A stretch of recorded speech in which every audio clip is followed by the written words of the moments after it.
Everyone to the Mentoring Lounge from the International Mentoring Community. Today we're going to share some insights about executives, retirement.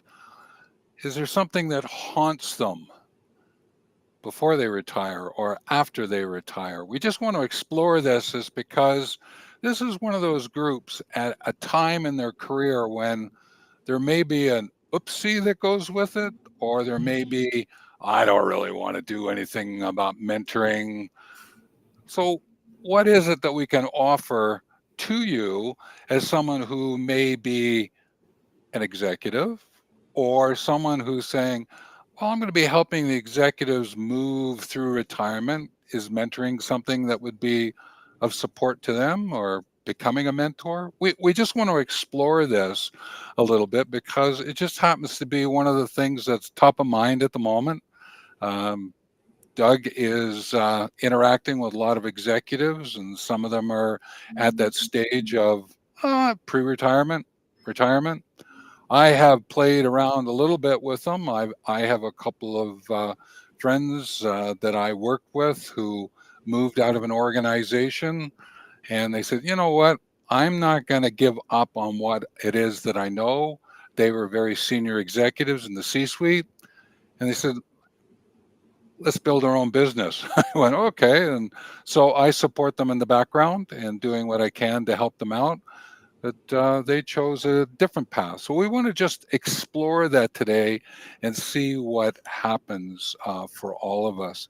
Doug, you want to just share who you are with the international mentoring community in case people don't know who and what we're about? You can just start with yourself, and then I'll share, and then we'll talk a little bit about IMC. Sure. I'm Doug Lawrence, and I am one of the co founders of the International Mentoring Community, and I'm the director of practice. So I have a fairly extensive, diverse mentoring practice where I do indeed work with senior executives, people at the management level. Um, Through all of that, I walk beside them to help them get to where they would like to go. For sure. And Stephen Hobbs, director of the certification, lean into education, but usually around the certification, recertification. International Mentoring Community has been around for a number of years now. We're not necessarily top of mind for persons thinking about certification or looking for ideas about mentoring. Doug and I have played a little bit more of a slower in the background kind of role, but like a top like today, and also noticing what's happening for the world with the planet, we decided, no, we're going to start to revive, put some breath into it, and see what we can do to bring this story of reciprocal, holistic mentoring to the foreground. This trusted relationship, a very structured in a way that is collaborative so that persons can benefit from education. And as Doug mentioned, he has a very deep practice. I have written quite a bit about it. I've written books. Actually, have to remember Doug has written two books, and third on the way, isn't it, Doug? Yes, it is. Yeah. So we just thought that we would bring this topic to you today, is because it seems to be something that is of importance, is to discover the missed legacy. And it's why not mentoring before retirement haunts many executives. Now, you could probably say, "Huh, you're getting a little melodramatic there, aren't you, Stephen?" And there's an element of that, but at the same time, when you chat with those who have then moved away from their organization and find themselves doing other things, maybe the word haunts is a little extreme of a word. Yet at the same time, there's a feeling of, I think I may have missed out something here in my transition. And we thought that we would bring it to the foreground today. And to be able to help us out, Doug, can you just share a couple of situations where you find yourself interacting with senior executives, could be C-suite to senior managers and leaders and organizations, just some of the groups that you've interacted with that you'll be pulling some stories from just to help people understand where we're coming from? Yeah, I certainly can. So I've done some leadership work with people in the C-suite. So vice presidents, and even for that matter, presidents. I did some work um, with a education institution. So I've some worked with the president and then his or her leadership team for a number of years because they recognize the value of having that mentorship presence in the organization, and so they continued it on.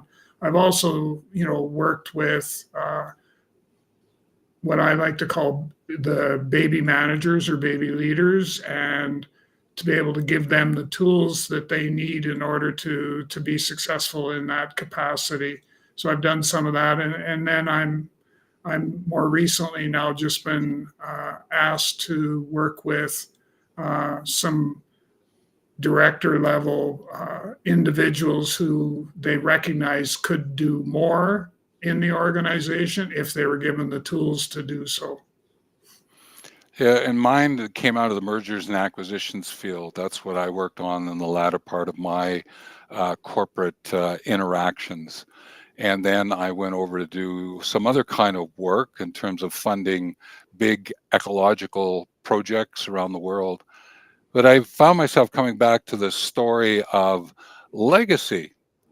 And it was because of that that I went, well, hang on a minute. I've met some really interesting characters along the way. I mentioned my friends earlier. And I thought, I'm going to chat with a few of them. And this is where this title came from for some of those persons that I've interacted with, I've chatted with on LinkedIn.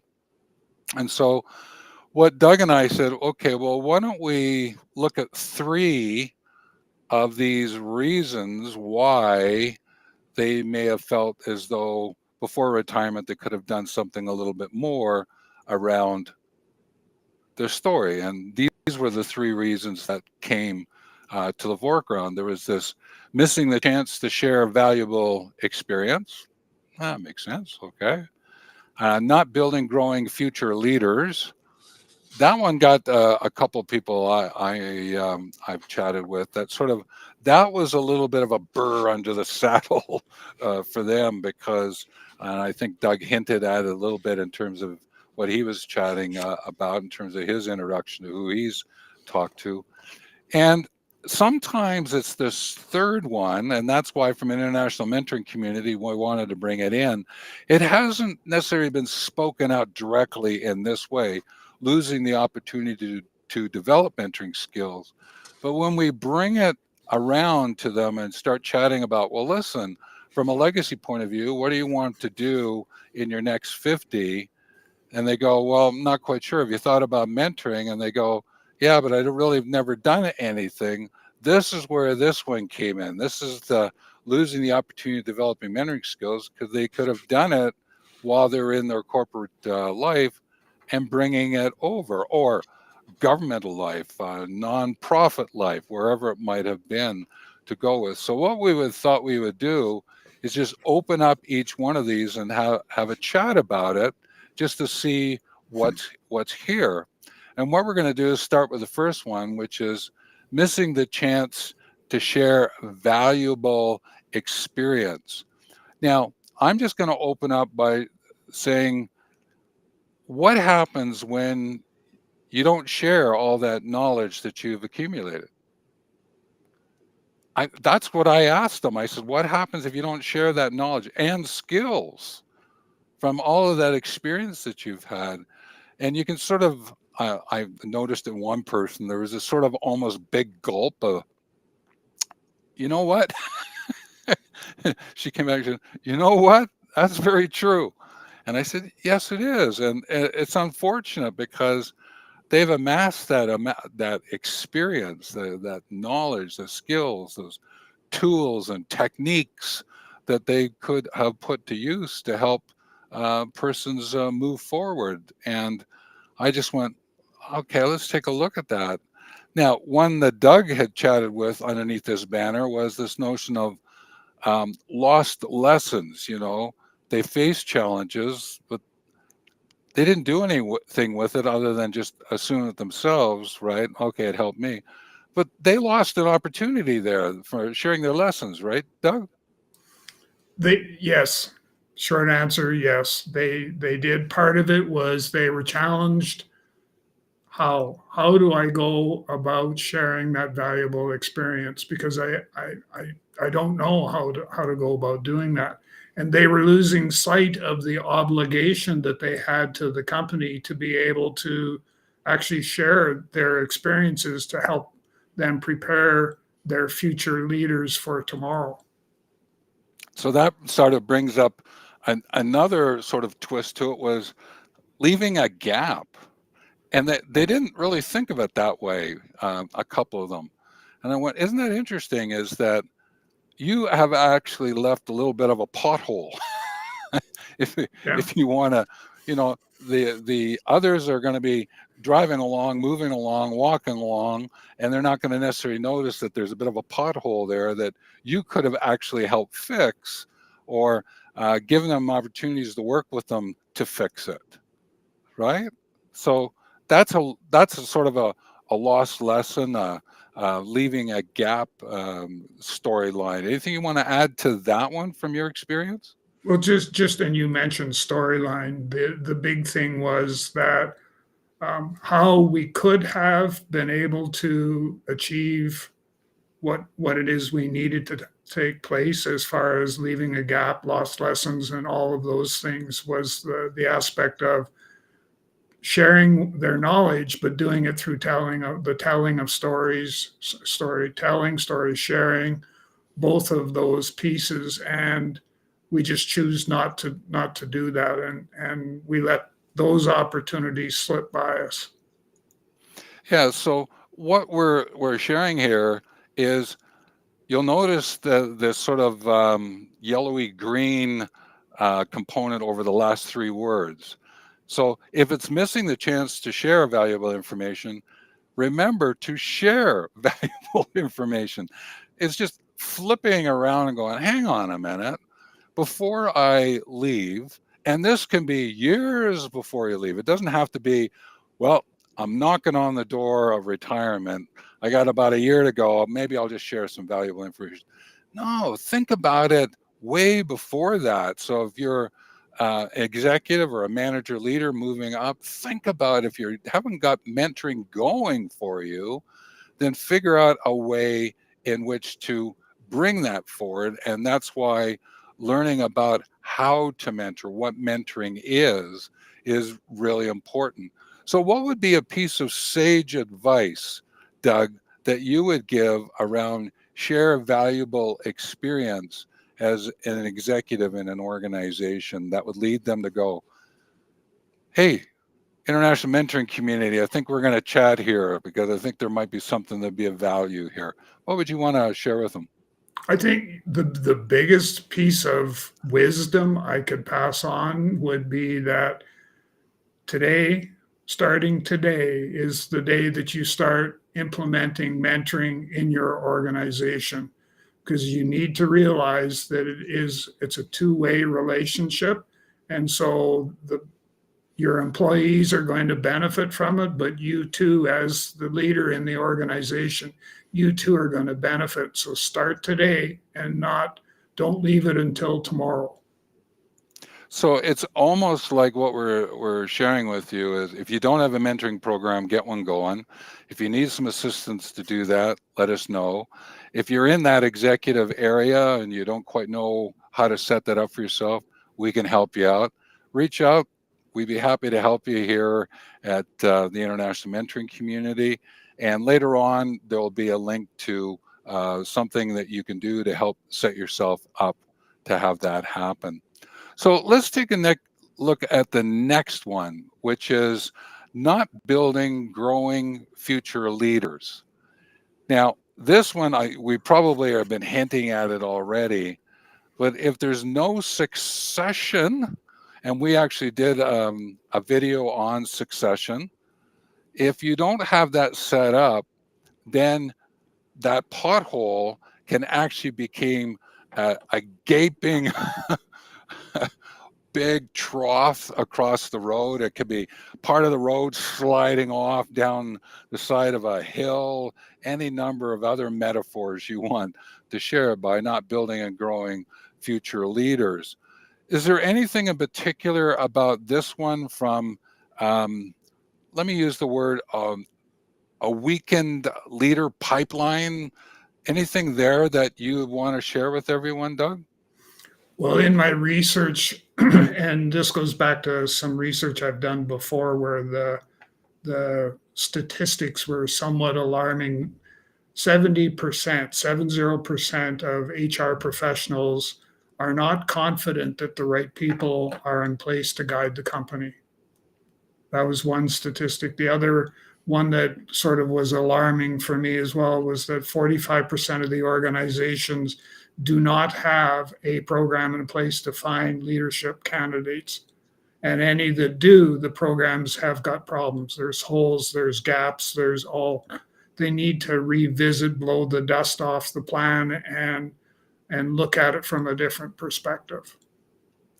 And sort of twisting around, looking at it from a little different angle, if you're in HR right now listening into this, what is it you could do with those senior executives from a mentoring perspective, knowing that some of them are going to be moving on? Someone has to fill in pipeline, fill in. So it's not to get the potholes, broken roads. What is it that you can do to interact with them? But more importantly, you're going to then say to them, we value you. We're helping you to get ready to move on to something else.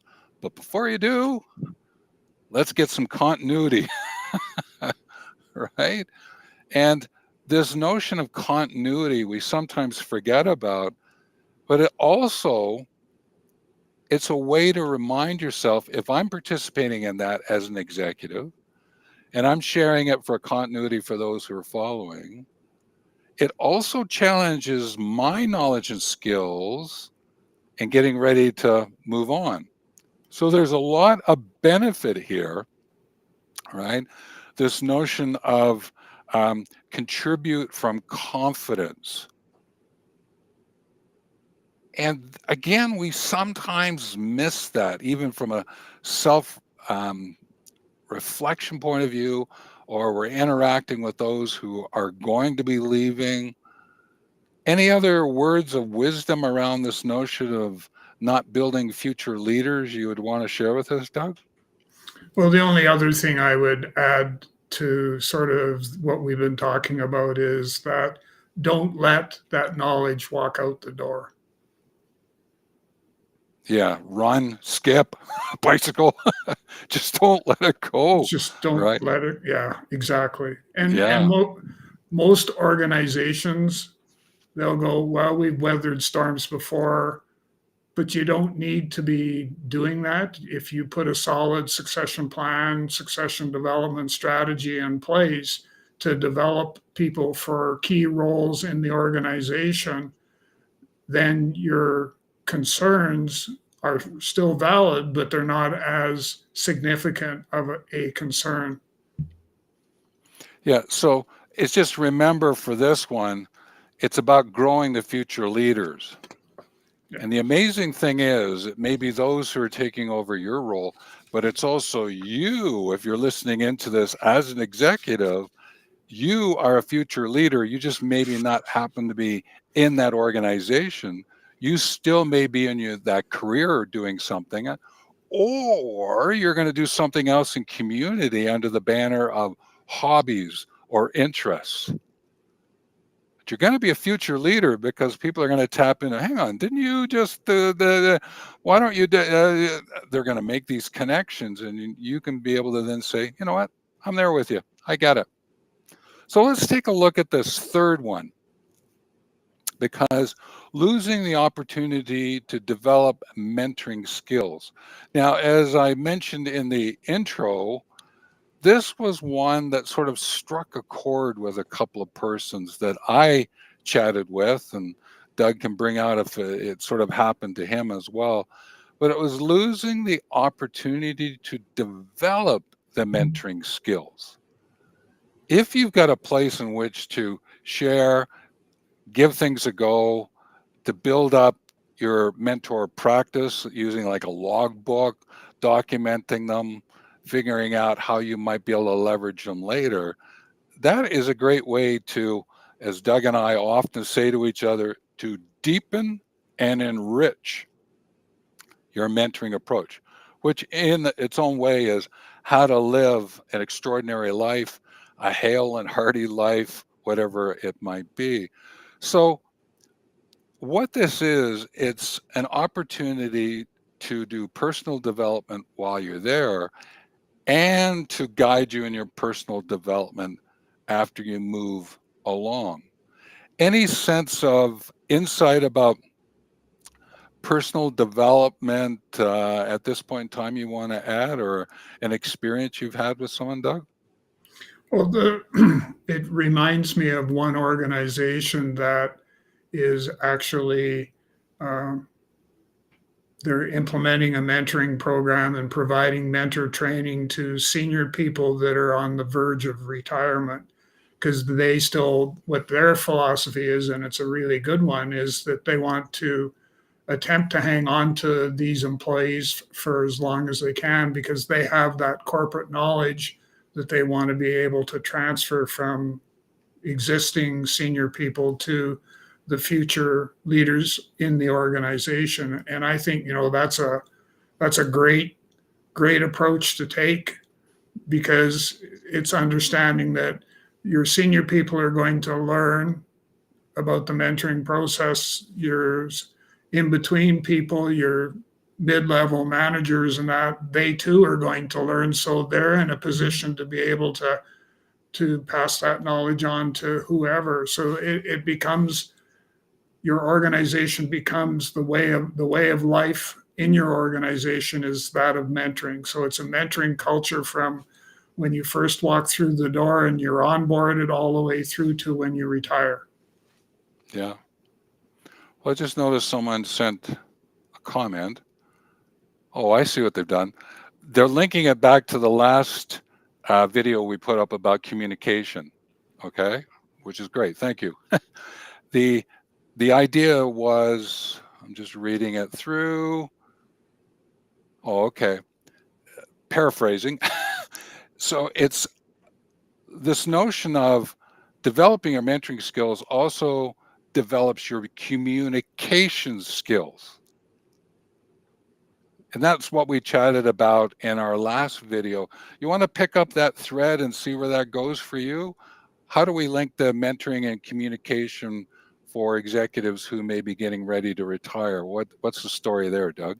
Well, what it boils down to is that um, for the leaders in the organization, a large part of the challenges that we see that they're faced with is the ability to be able to communicate effectively.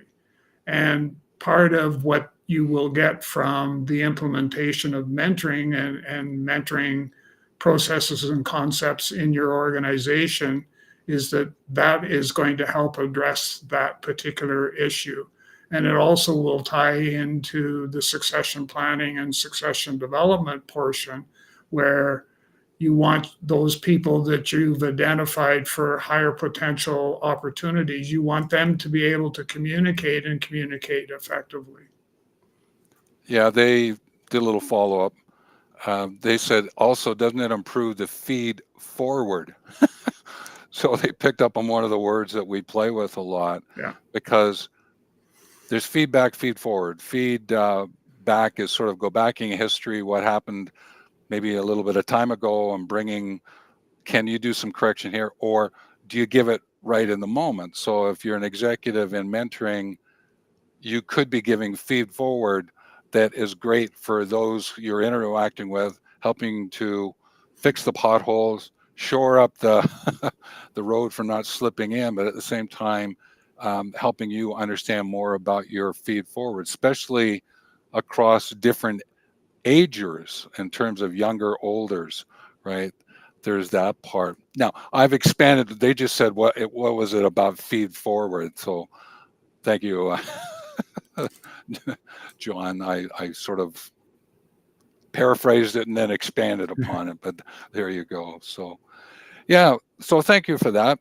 So the other thing I think that's important here is that by learning these mentoring skills as an education approach, one of 12, it's also to really learn what it means to guide someone, to be a guide on the ride, rather than teach them in what they're doing. It's actually guiding them on the journey, because a mentor isn't giving, here is the definitive answer, do it this way kind of Yeah. stamp, right, Doug? Yeah. Yeah. So it's opening up, oh, here's other possibilities. That's why it's a collaborative conversation to be able to have. Any thought that you want to leave around this notion of what, let's just bring it up so we highlight it again, the opportunity to develop mentoring skills rather than losing that opportunity. Any words there? Well, I think the big thing that keeps coming back for me is that when I leave the organization, I don't necessarily have to. They don't ask for me to turn over my key to the mentoring vehicle. That's something I can take with me to when I move on, and it can be a valuable asset in the community. It can be a valuable if I decide to further my education. There's going to be opportunities for me to leverage the mentoring, skills that I've learned and put them into the right context and put them into practice. Yeah, for sure. Well, the other things that we'd like to just highlight at this point in time, and for you who are listening in, having given you those three insights, is, well, so what? What else now? Where do I go with this? Well, consider completing a mentoring self-assessment. Ah, here's a great way to do your own assessment of where am I at this point in time from a mentoring point of view, a mentor practices point of view. And to have this happen for yourself, one of the places that you can do is you can go to wealthmovement.com/mentor, which is the purple link at the very bottom, and complete the Journey Mentor certification profile. Because what Doug and I do through the International Mentoring Community is that we offer an opportunity for persons to get certified. And with that certification comes self-assuredness. I think I know what's going on. Great. Oh, hang on a minute. There's still some things I need to learn, so let me go learn them. But I guess what? I wouldn't mind getting recognized as a mentor. Maybe that will help me before I leave the organization. Certainly as I bridge leaving the organization and afterwards. And Doug has done a lot of self-assessments, has accumulated quite a few certifications, including the International Mentoring Community Journey Mentor certification. Do you want to emphasize how important certification is to this whole storyline, even for executives? Maybe more than just even actually go get it. What do you think? What do you want to share? So for me, what it was, I'm just trying to recall now. I think it was three or four.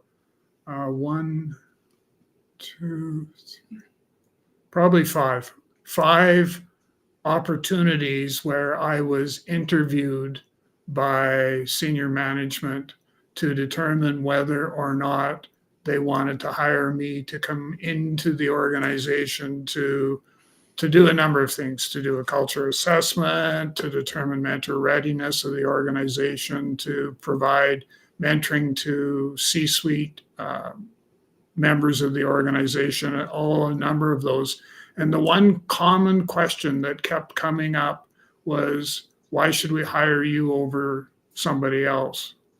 And my response always has been is because I've gone through a certification process, and I give a bit of information about, the ISO standard and all that stuff, more so just as a piece of information so that they know there is structure and rigor around the certification. And I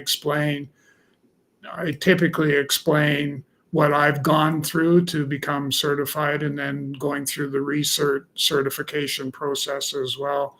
So that was the sort of, if you want to call it, the straw that broke the camel's back, was the fact that I was certified, and that's what I brought to the table. And I spoke with a level of confidence that I'm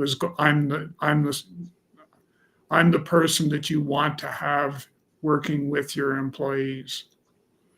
Yeah, and that could be done both paid or volunteer. So for some, they might go, well, hang on, I don't necessarily want to get paid. I don't necessarily want to start up a business. Yeah. Okay, so do it from a volunteer basis. But again, I think what Doug is attempting to get across here is the credibility that goes with the recognition that you went so far as to get another group to say, you know what? You got a mentor practices underneath your belt. You're well suited to be able to support others, right? And that's what we're attempting to offer through IMC. Now, the other thing that I would just encourage you to do is to think about this suggestion, which is go over to YouTube and visit Mentor Practices. That's the YouTube channel where, if you're watching live right now, thank you. And if you're looking at this afterwards, then this is a really great way in which to continue looking at other videos. And if you're new, come on over to Mentor Practices on YouTube. We've got quite a few videos there to watch and to benefit from. So that would be super. So I just wanted to acknowledge that's a great resource to pull in. So the key thing here, okay, is that by going and looking at these videos, coming back, looking at the certification, coming back and saying, well, I've left and retired. No, I'm actually bridging into retirement. No, I'm still in an organization. There is a storyline here that could be of great benefit to a lot of persons if you want to take up this story of mentoring. So I just bring it forward, and I think that that is an important place to probably move on from. And Doug, I think we'll close off and we'll do what we usually do, which is I bring people in, and Doug takes us out on the video. So when I sort of say, hey, Doug, take over, he's going to share a piece of sage insight. When I know he's done, I'm just going to say, hey, take care, and we'll close off the stream. So with that, Doug, what were you want to share with us? The big thing that I wanted to share, and this kind of spans a number of years, but is the aspect that there is this huge leadership void that is global in nature that we need to be addressing, and mentoring is the way to address it. So with that, everyone, take care.